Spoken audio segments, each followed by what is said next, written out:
Bonjour, la présentation va débuter dans 3 minutes.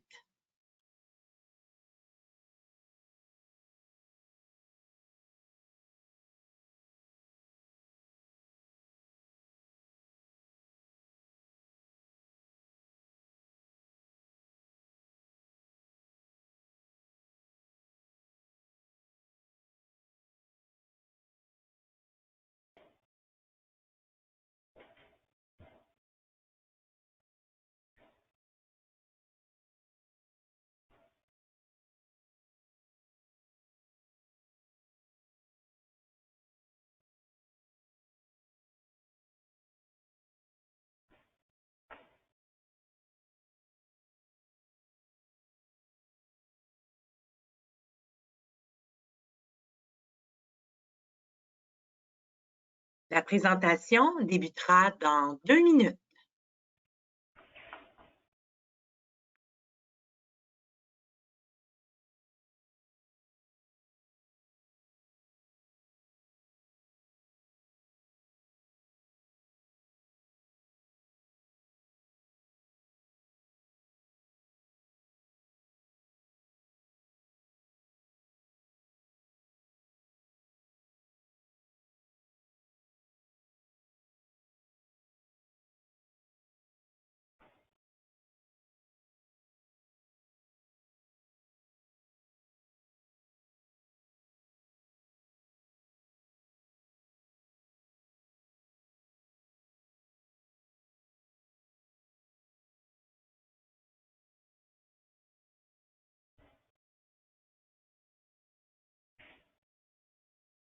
La présentation débutera dans 1 minute.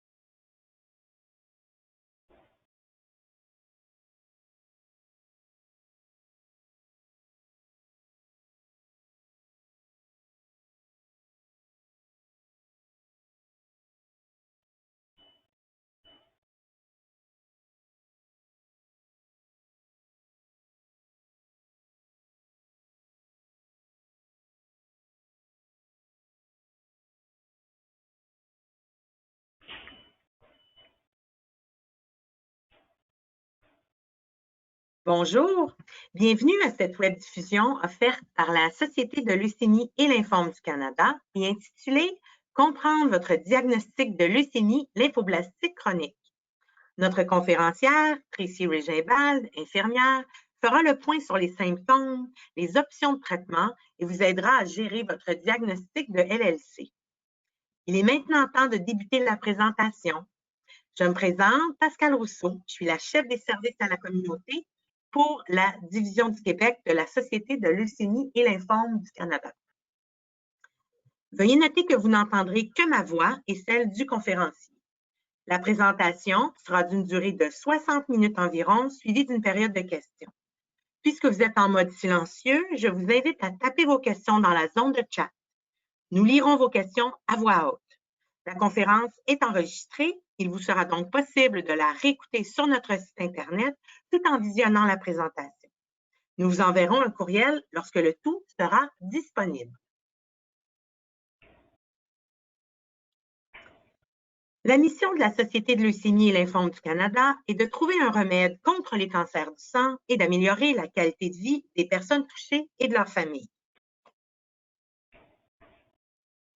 Nous sommes là pour vous aider. Nous offrons du soutien aux personnes touchées par un cancer du sang tout au long du parcours. N'hésitez pas à communiquer avec nous. Nous sommes également très fiers de notre tout nouveau programme « Votre vie après le cancer ». Ce programme, le premier du genre au Canada, a été lancé le 2 juin dernier. Il répond aux besoins uniques de notre communauté et offre de l'information, des outils, des ressources pour aider les personnes touchées par un cancer du sang à s'épanouir dans ce nouveau chapitre. Alors que vous retourniez au travail après le traitement, vous soyez aux prises avec le brouillard cérébral ou la fatigue, ou que vous essayez de vous adapter à votre nouvelle normalité, ce programme est pour vous. Pour en savoir plus, visitez le votrevieaprèslecancer.ca.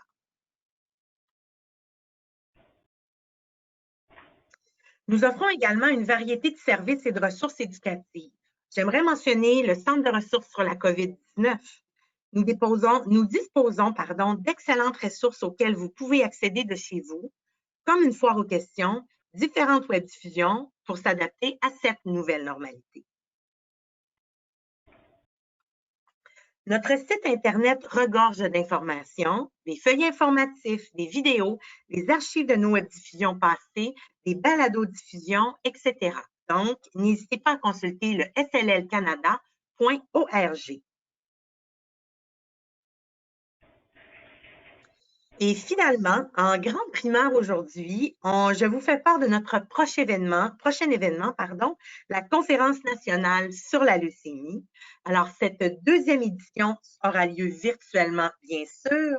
Donc, vous pourrez vous joindre à nous dans le confort de votre foyer pour en apprendre davantage sur l'expérience du cancer et la recherche de sa nouvelle normalité auprès d'experts et participer à des présentations sur les 4 types spécifiques de leucémie, dont la leucémie lymphoïde chronique. Vous pourrez vous inscrire à toutes les présentations ou seulement aux séances qui vous intéressent le plus. Alors, soyez très attentifs à vos courriels pour plus d'informations.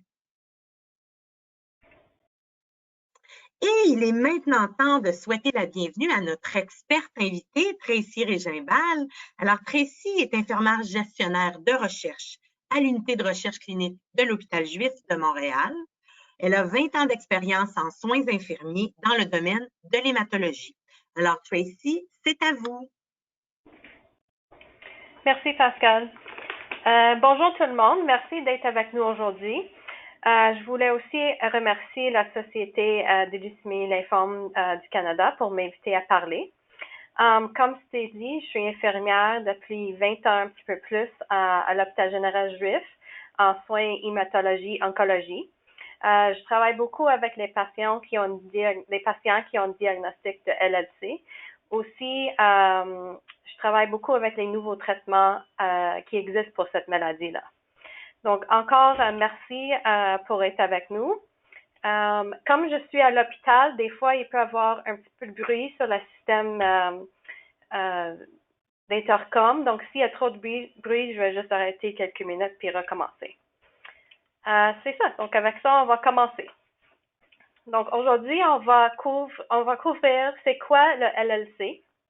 On va garder les signes et symptômes, le diagnostic, puis comment les médecins vont stager ce diagnostic, les facteurs qui déterminent le traitement, l'attente sous surveillance, les options de traitement, les essais cliniques de recherche qui existent pour le LLC, les effets secondaires des traitements, puis aussi le soin de suivi, puis la vie après le cancer. Puis comme c'est mentionné, on va faire une petite période de questions et réponses après. Donc, on va garder un globule sanguin. Les cellules sanguines consistent à des globules blancs. Les globules blancs combattent les infections. Donc, quand les globules blancs sont compromis ou ne marchent pas bien, on est plus à risque d'avoir des infections. Les globules rouges, ça transporte l'oxygène dans le système. Donc, quand on est essoufflé ou on est fatigué, ça peut être un signe que les globules rouges sont bas. Les plaquettes, ça aide à la coagulation du sang. Donc, quand les plaquettes sont basses, on peut avoir des bleus sur notre peau, d'ensaignement du nez, etc. Tous ces globules sont entourés par le plasma. Ça, c'est une partie liquide du sang. C'est composé surtout de l'eau, vitamines, minéraux, protéines, etc. Notre système immunitaire consiste de la moelle osseuse, les lymphocytes, les ganglions, puis la rate. Ici, j'ai mis une photo d'un monsieur qui a un diagnostic de LLC. Il n'y a pas tout le monde qui ont des ganglions qui aperçus en dessous du peau, Mais ce monsieur-là, vous pouvez voir dans le cou qu'il a des gros ganglions à cause de son maladie. Ça, c'est juste un exemple qu'on peut voir. Des fois, les ganglions sont plus à l'intérieur, puis on n'est pas capable de voir à l'œil. Il existe certains types de leucémie. Pour aujourd'hui, on va juste parler de la LLC, mais il y a des subtypes de leucémie. Il y a aussi la leucémie myeloïde chronique, la leucémie myeloïde aiguë, qui est le plus dur à traiter, leucémie lymphocytique chronique, puis la leucémie lymphoblastique aiguë. Vous pouvez voir le LLC est la numéro plus haute dans les diagnostics de LLC, de la leucémie, excuse-moi. Ça, c'est un rapport statistique canadien de 2016. On peut voir ici à Québec, il y avait 1670 nouveaux cas de LLC.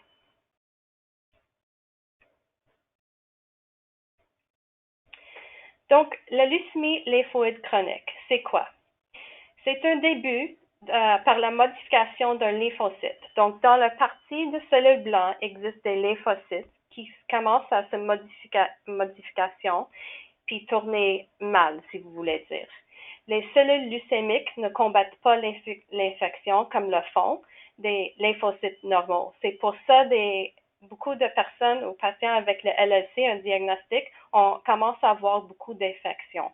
Et tu peux avoir beaucoup de rhume, beaucoup d'infections de sinus, etc. La croissance écrolée des cellules leucémiques dans la moelle osseuse entraîne une accumulation des cellules leucémiques dans le sang. C'est un similaire à un type de non-hodgkinien, petit lymphome lymphocytaire. Les facteurs de risque. Il n'y a aucun moyen de prévenir le LLC. Le LLC n'est généralement associé à aucun facteur de risque environnemental ou externe. Des fois, il dit que l'exposition à l'agent orange peut être un risque. Les parents au premier degré des personnes atteintes de la LLC présentent un risque légèrement plus élevé. Ici, on voit des statistiques d'incidence de la LLC. On peut voir le plus qu'on est âgé, le plus qu'on est à risque pour développer le LLC. Je vais mentionner aussi que les statistiques montrent qu'il y a 2 fois plus d'hommes qui peuvent avoir le LLC que les femmes. C'est quoi les signes et symptômes? Des fois, c'est très vague, mais de nombreuses personnes atteintes de LLC n'ont pas de symptômes au premier stade de la maladie.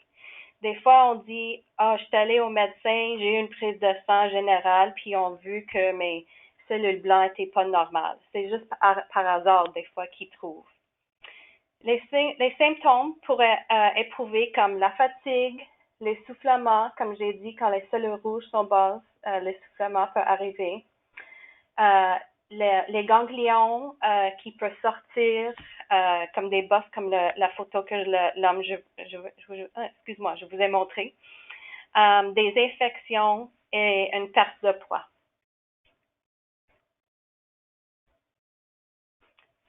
Pour comment les médecins font le diagnostic? Donc, ils mesurent le nombre de globules rouges. Ils vont voir quand c'est bas, ça peut être un signe. Ils font une biopsie de la moelle osseuse. Ça consiste de mettre une aiguille dans le dos, dans la moelle, puis prendre un échantillon. Un type de prise de sang spécifique, le immunophénotypage. Des analyses d'hémoglobine, ça c'est les protéines dans le sang, ou les anticorps, il peut dire. Puis il y a un test spécifique qui est appelé FISH. Donc, les analyses de laboratoire, certains facteurs peuvent signaler une maladie à évolution plus rapide, à risque plus élevé et indiquer le besoin d'un suivi plus étroit. Certaines modifications chromosomiques indiqueront le besoin d'un suivi plus étroit et de certains traitements plutôt que d'autres. Ici, on va vous montrer des anomalies cytogéniques ou les chromosomes qui existent quand il fait des analyses de sang ou la moelle osseuse. Ces cytogéniques-là peuvent déterminer quel traitement est la meilleure pour le patient ou si la LLC est à plus haut risque pour traiter plus vite.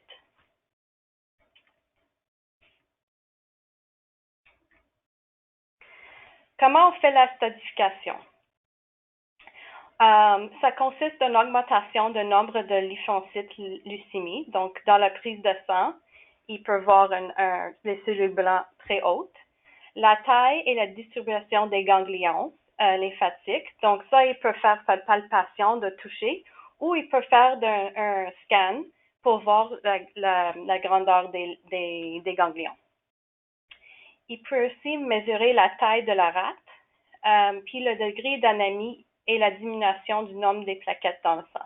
Donc, ils vont faire un test de prise de sang très simple. Ils vont voir si les cellules rouges sont basses, puis aussi si les plaquettes sont basses.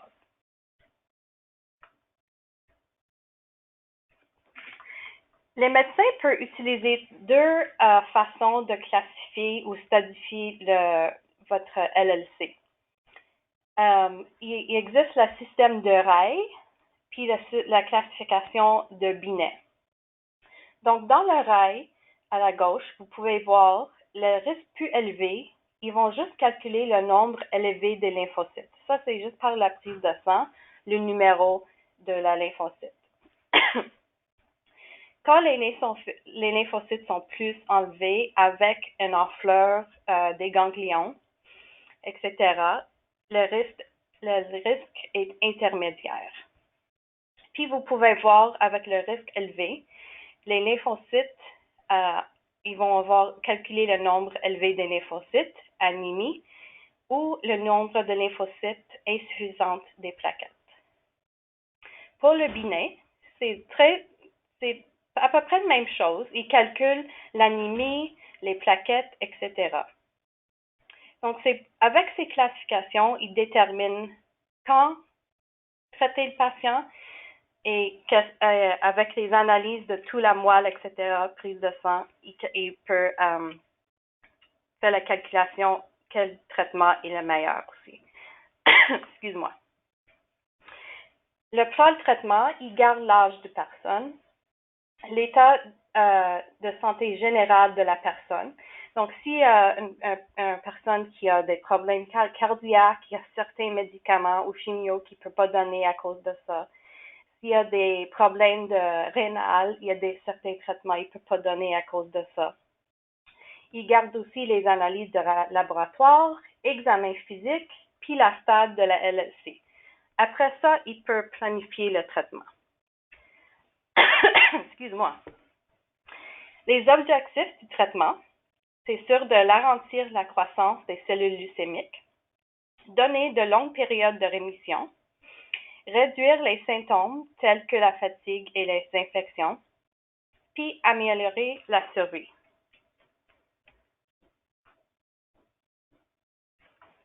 Vous allez entendre beaucoup le médecin l'entente sur surveillance, ou en anglais watch and wait.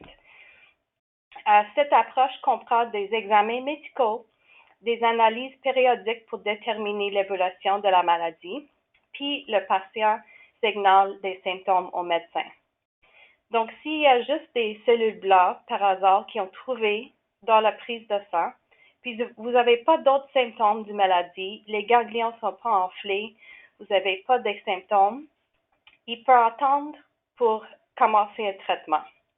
À ce jour, le traitement précoce n'a montré aucun bénéfice pour les patients ou les personnes ayant un LLC à risque plus élevé. Les options qui existent maintenant, c'est la chimiothérapie, les traitements ciblés, qui a beaucoup d'études qui focus sur ça, les traitements aux anticorps monoclonaux, les facteurs de croissance des globules blancs, les neutrophils, radiothérapie, ça c'est rarement utilisé. Des fois, utilisé plus pour une douleur, comme un ganglion qui est très douloureux, ou un ganglion, par exemple, qui si vous avez beaucoup dans le cou, puis ça bloque votre respiration, etc., pour diminuer le ganglion très vite, il peut faire une radiothérapie. Une splénectomie, les soins palliatifs ou des essais cliniques. Il dit, ici, c'est une longue liste de traitements qui existent. Je ne vais pas noter tout, mais vous pouvez voir, il y a des chimios ici, les traitements ciblés, les inhibiteurs, etc. Vous pouvez garder la liste, peut-être il y en a que vous avez déjà essayé.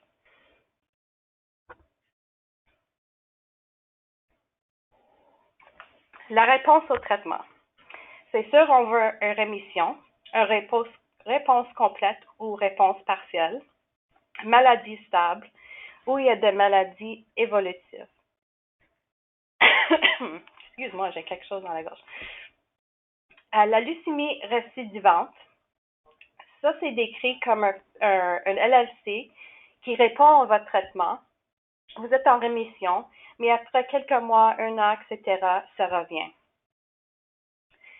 La leucémie réfractaire, ça c'est une leucémie que durant votre traitement, ça peut rentrer dans une rémission. Puis on devrait commencer d'autres traitements après chaque traitement, il faut qu'on utilise un autre traitement.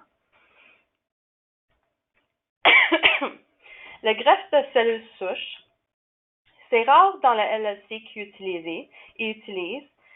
Un des facteurs, c'est à cause de, pour être éligible pour les cellules souches, c'est un âge spécifique pour la Santé Canada. Je pense que c'est 70 ans ou quelque chose proche de ça. Mais comme j'ai dit, le plus âgé qu'on est, le plus chance qu'on a de LLC. Donc, les patients plus hauts qu'un certain âge ne sont pas éligibles pour des cellules souches. Mais ça consiste d'une procédure qui implique le transfert des cellules souches d'une autre personne au corps du patient. Le greffe allogénique a pour but de rétablir la capacité du corps de produire des cellules sanguines saines après une chimiothérapie intensive. Le but est aussi de guérir le patient de la LLC en tuant les cellules leucémiques restantes. Les essais cliniques. Leur but aussi, c'est d'améliorer les options de traitement, de prolonger la survie, puis améliorer la qualité de vie. Qui devrait participer à un essai clinique? Les essais cliniques ne sont pas réservés aux personnes dont la maladie est la plus avancée. Les patients ne devraient pas attendre que les traitements standards ne fonctionnent pas avant de s'informer sur les essais cliniques. Les essais cliniques peuvent être conçus pour étudier de nouveaux traitements qui améliorent le taux de la réponse et de la qualité de vie des patients ayant reçu un diagnostic récent ou qui ont une maladie limitée. Donc, car il y a beaucoup de recherches dans LLC pour des médicaments ciblés, ces médicaments, il y en a beaucoup dans des essais cliniques. Donc, c'est pour ça, peut-être, c'est la meilleure option pour la patiente. Une étude peut évaluer l'efficacité. Ça, c'est des essais cliniques en cours. Je ne vais pas lister tout, comme il y a beaucoup. Mais ça existe beaucoup de médicaments ou traitements ciblés ou en combinaison avec une chimiothérapie plus un traitement ciblé. Je vais vous laisser lire un petit peu les études.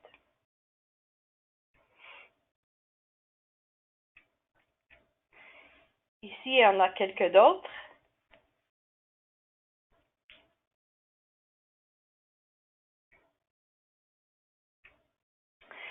Pour savoir plus les essais cliniques qui existent, vous pouvez toujours aller sur le www.clinicaltrials.gov. Vous marquez votre diagnostic, puis ça va vous montrer toute la liste des études en cours pour votre maladie, puis quelle province fait les recherches. En résumé, pour les essais cliniques, ça joue un rôle actif dans leurs propres soins de santé. Ça donne accès à de nouveaux traitements de recherche ayant qu'ils ne soient largement disponibles. Ça augmente les options de traitement lorsque la thérapie standard a échoué et peut obtenir des soins médicaux spécialisés dans les principaux établissements de la santé pendant le procès. Puis ça aide les autres en contribuant à l'avancement des connaissances médicales. Les effets secondaires du traitement. Les effets secondaires peuvent vous donner de la douleur, la diarrhée ou constipation, fatigue. Il y en a certains médicaments qui peuvent causer des pertes de cheveux, les infections, la basse pression, la numération globule trop basse, les lésions buccales, nausées et vomissements, syndrome de Richter et cancer secondaire. Ça, c'est très général. Ça, les effets secondaires qui ici existent pour plusieurs de traitements pour tous les cancers. Donc, comme patient, vous devez prendre en charge votre LLC. C'est vraiment important de poser des questions, de tenir un registre de vos examens de LLC, de discuter vos résultats avec votre médecin, demander des copies des résultats de laboratoire. Vous pouvez suivre votre cellule rouge, les plaquettes, les cellules blanches. Visitez régulièrement votre médecin pour vos soins de suivi, puis demandez un plan de soins après traitement. J'ai beaucoup de patients qui ont fait leur traitement. Après, ils sont en rémission, puis ils ne pensent pas qu'ils ont besoin d'un suivi avec le médecin. Après 1 an, 2 ans, ils n'ont pas vu leur médecin, puis ils ont un rechute. Ils n'ont pas bien fait leur suivi. Donc, c'est important de prendre en charge votre maladie. Qu'est-ce qu'est le plan de soins après traitement? Vous devrez être remis au patient une fois le traitement terminé. C'est important d'assurer une bonne communication à votre oncologue de médecin en première ligne ou votre infirmière pivot. Le plan de soins devrait comprendre un résumé du traitement personnalisé, donc bien comprendre c'est quoi le médicament que vous avez reçu, information sur les possibles effets à long terme et effets tardifs, information sur les signes de récidive, les lignes directrices pour les soins de suivi, incluant le dépistage de récidive du cancer et des cancers secondaires, identification des professionnels de santé, donc avoir leur numéro pour vos contacts, recommandations pour un mode de vie sain, puis la liste de ressources de soutien. Les effets à long terme et les effets tardifs, c'est un petit peu, on a déjà marqué ces effets secondaires. Notez que ça peut durer des mois après traitement ou même des années. Comme on a dit avant, la douleur, des problèmes aux os ou aux muscles, la fatigue, la perte d'énergie, des problèmes cardiaques et pulmonaires, la lymphodème, la neuropathie périphérique, ça c'est à cause que la chimio fait le dommage sur les nerfs. La ménopause précoce, donc les femmes qui n'ont pas eu leur ménopause puis commencent un traitement chimio, ça peut commencer leur ménopause. Les dysfonctions cognitives, dysfonctions sexuelles, effets sur la santé mentale, puis des problèmes financiers.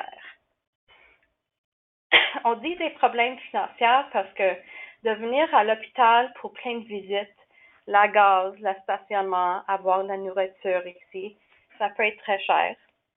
Aussi, pour les patients qui travaillent encore puis ils ne sont pas capables de travailler durant le traitement, ça fait un impact.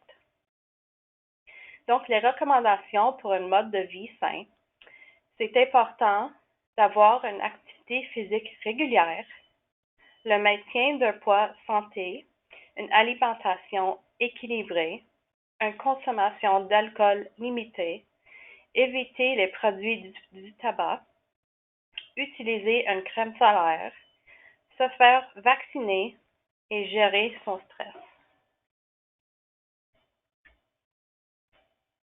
Pour la santé mentale et gestion du stress, l'exercice, psychothérapie, activités sociales, groupe de soutien, tenir un journal peut-être, yoga, acupuncture, tai chi, etc., ça peut aider.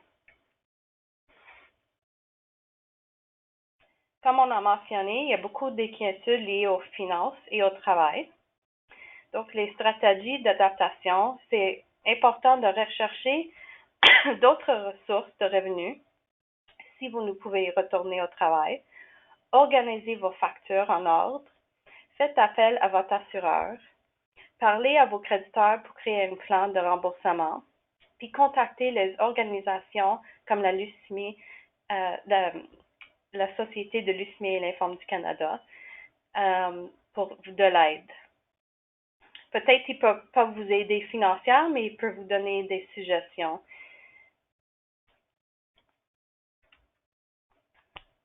Puis c'était vite aujourd'hui. Est-ce qu'il y en a des questions? Bien, merci beaucoup. Merci beaucoup, Tracy, de nous avoir présenté toutes ces informations. Oui, il y a eu quelques questions pendant votre présentation. Il y a eu aussi des questions qui ont été posées à l'avance. Pour ceux qui vont poser des questions, on vous rappelle de rester très général hein, dans vos questions, des questions vraiment spécifiques sur un médicament et puis ce que ça fait sur votre système et tout, devrait plus être posé à votre oncologue qui connaît votre dossier médical. Donc, on vous rappelle de rester le plus général possible. Si on ne peut pas répondre à vos questions directement, soyez certains qu'on va communiquer avec vous. On va communiquer avec vous par courriel pour vous donner plus d'informations si on n'est pas en mesure ici d'y répondre. Donc, quelques petites questions qui avaient été posées, Tracy, lors de l'inscription. Quelqu'un a demandé, j'ai déjà fait la chimio, mais je suis en traitement d'immunoglobulines. Est-ce que c'est courant et quand voit-on des résultats? OK. Donc, les immunoglobulines, ça, c'est une protéine ou un anticorps qui donne par infusion. Les protéines et anticorps existent dans notre système, dans notre sang pour tout le monde. Mais quand on a le LLC, ça n'existe pas ou c'est très bas. Donc, les personnes sont plus à risque d'avoir des infections. Donc, oui, donner des immunoglobulines, c'est un bon traitement. Pour les résultats, c'est vraiment de personne à personne. Il y a du monde ils ont des infusions à chaque mois à peu près. Après quelques mois, les infections commencent à se réduire. Il y en a que ça aide pas du tout. Mais c'est bon de l'avoir quand même. OK, parfait, merci. Une autre question, je prends de l'acalabrutinib pour ma LLC. Ce médicament agit-il seulement dans le sang ou aussi dans la moelle osseuse? OK, mais l'acalabrutinib, ça provoque les cellules blancs ou spécifiquement les lymphocytes dans les cellules blancs de sortir de la moelle osseuse et les ganglions pour qu'ils peuvent mieux tuer dans le sang. Donc, la réponse est oui ou non. Ça provoque les cellules de sortir pour aller dans le sang pour que ce médicament peut mieux détruire quand c'est dans le système du sang. OK, parfait, merci. Et une autre question, ma LLC a été découverte lors d'une prise de sang au mois d'août 2017. Alors, le chiffre de 48 000, j'imagine que c'est, vous avez expliqué 48 000. Aujourd'hui, c'est à 271 000. Alors, je n'ai jamais eu de traitement. Donc, je pense que c'est un commentaire ou est-ce que ça arrive fréquemment? Ça arrive fréquemment. Comme on a parlé, le système de Ray ou Binet, ils utilisent pour savoir s'ils vont traiter votre LLC tout de suite ou non. Donc, si c'est juste les cellules blanches qui sont hautes dans une prise de sang, puis vous n'avez pas des ganglions enflés, vous n'avez pas des symptômes de la maladie, c'est correct de juste de pas avoir du traitement pour l'instant. OK. On a eu, durant votre présentation, vous avez parlé de ganglions. Est-ce que Est-ce que vous pensez ou ce que vous voyez dans la pratique, là, je sais que vous êtes en recherche, ce que vous voyez dans la pratique, est-ce que c'est mieux de les enlever, les ganglions, pardon? Non, ils ne peuvent pas enlever parce que la maladie est dans notre système de sang ou système lymphatique. Donc, même si on enlève un ganglion, la maladie est dans notre système déjà. OK. Si ça, c'est en question. Excellent, merci. On a eu des petites questions en lien avec les essais cliniques. Je pense que les gens veulent avoir un petit peu plus d'informations sur les essais cliniques. J'avais 2 questions. La première question était, quelqu'un demandait, selon vous, c'est quoi l'essai clinique au niveau de la LLC le plus prometteur au Canada actuellement? Maintenant, on vient de finir un essai clinique avec le Venclexta puis rituximab. Maintenant, avec toutes les études qui étaient faites avec ce traitement-là, maintenant à Québec, ça vient d'être juste mis comme standard of care. Donc ça, c'est le plus pour nous qu'on a participé. Ça, c'est la meilleure essai clinique qu'on avait pour les patients, pour les LLC. Mais ça ne veut pas dire que les autres sont pas bons non plus. C'est vraiment dépend de votre type de LLC. Donc, les gens ne devraient jamais hésiter à parler à leur médecin, à leur équipe des essais cliniques disponibles s'ils sont intéressés. OK. C'est ça. Je pense qu'on a vu, il y en a plusieurs là, qui pourraient être Il y en a plusieurs, puis il y en a toujours d'autres. OK, super, merci. Puis, une autre question en lien avec la pandémie actuelle, qu'est-ce que ça change au niveau des essais cliniques? Qu'est-ce que ça a changé la COVID-19? Est-ce que vos protocoles sont différents? Est-ce que vous avez recommencé à recevoir les patients, par exemple, chez vous à l'hôpital Juif? Est-ce que ça a changé des choses? Au début, on a arrêté le recrutement pour nouveaux patients dans des essais cliniques, mais si c'était la meilleure option pour leur maladie, on le met sur le protocole quand même. Ça, c'est au début. Maintenant, après quelques mois, tout est à fonction à son normal. Donc, on continue avec tous les essais cliniques, puis on prend tous les patients qui ont besoin. Ah bon, ben, c'est une bonne nouvelle. C'est une très bonne nouvelle, ça. Une autre question dans la zone de questions. Quelqu'un dit, j'ai 65 ans, je suis en attente sous surveillance depuis 6 ans. Mon médecin me parle de transfusion. Donc, est-ce que c'est considéré comme un traitement, les transfusions? C'est considéré comme traitement juste pour juste pour le traitement de vos cellules rouges qui est base. Ça ne traite pas le LLC, ça traite les symptômes de la LLC. Ah, OK. Parfait, merci. On a une autre question ici. Alors, la personne a un diagnostic de LLC. Je suis coureur, donc faire de la course à pied. J'ai remarqué que je suis plus essoufflée qu'avant. Est-ce que c'est, excusez, je vois mal les questions. Est-ce que c'est prudent de continuer à courir, selon vous? Mais vous savez votre corps. Donc, mais si vous êtes plus, c'est correct de continuer à courir. Mais si vous trouvez que vous êtes plus essoufflé, faites moins de temps. Puis juste faire attention, c'est ça, que vous n'avez pas mal aux poitrines, etc. Et quelqu'un d'autre, alors les gens sont bien intéressés par l'exercice physique, c'est beau à voir. Quelqu'un d'autre dit, attendez là, sans traitement, est-ce que c'est la même question? Excusez-moi. Bon, donc, pas de traitement pour l'instant, c'est peut-être la même personne, là. Est-ce que c'est prudent de faire 1 heure d'exercice à débit élevé, 5 à 6 fois par semaine? Donc, j'imagine que la réponse, c'est beaucoup ce que vous avez dit dans le sens où c'est important de regarder nos signes, si on a une douleur dans la poitrine et tout. Là. C'est ça, c'est ça. Parfait. Je ne vois pas d'autres questions. Je m'excuse, c'est que j'ai mon petit, c'est très, très petit mon écran. Bon, écoutez, j'ai quelque chose ici. Ah, quelqu'un demandait s'il y a des services dans les centres de cancérologie qui peuvent aider à gérer la maladie. Vous avez parlé gérer notre maladie, tout ça. Est-ce qu'il y a des services dans les centres de cancéro pour aider les gens? Aider les gens, ça Ben, veut à dire gérer leur maladie, les aspects psychosociaux, le stress, ces choses-là. Mais nous autres ici à l'hôpital général juif, on a un programme de bénévolat appelé le Hope and Cope, qui a tout un programme pour tous les cancers. Il fait le tai chi, le yoga, il y a un psychologue spécifique pour le cancer. Il y a des bénévolats. Donc oui, nous autres ici, on est des travailleurs sociaux. Donc ça existe ici. J'imagine que ça existe à la plupart des hôpitaux aussi. Bon, ben oui, effectivement, si je peux me permettre, là, parce que j'aide beaucoup de gens aussi à naviguer, effectivement, Open Cope ne prend pas juste des patients de l'hôpital juif, hein, ils vont prendre des patients de partout, mais dans les grands centres urbains, il y a des centres comme ça d'information avec des activités.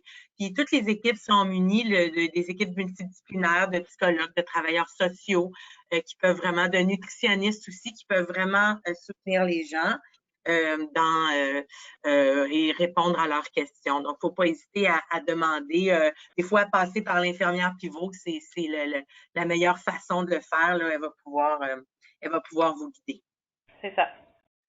Bon, ben écoutez, je pense que ça fait le tour. Je vais juste valider. Ah, je vois que j'ai compris comment ça marchait.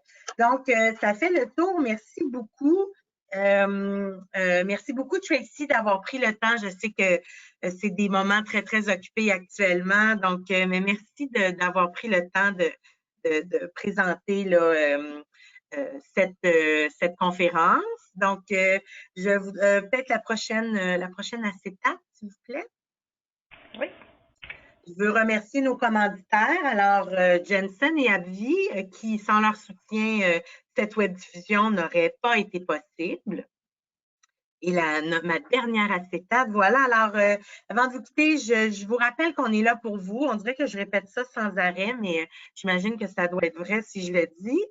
Si vous êtes à la recherche de ressources, de soutien, n'hésitez pas à communiquer avec nous en composant le 1-833-222-4884, le poste 1014, ou vous pouvez le faire par courriel, québecinfo@commercial-lls.org. Alors, prenez note qu'un court sondage va vous être envoyé à tous après la webdiffusion. Donc, on vous invite à prendre un moment pour y répondre afin de nous aider à planifier des événements en ligne utiles pour vous dans un futur rapproché. Alors, d'ici la prochaine fois on fera un événement, je vous souhaite une belle journée. Alors, merci beaucoup d'avoir été des nôtres et je vous souhaite une bonne fin d'avant-midi. Un bon dîner. Au plaisir. Merci.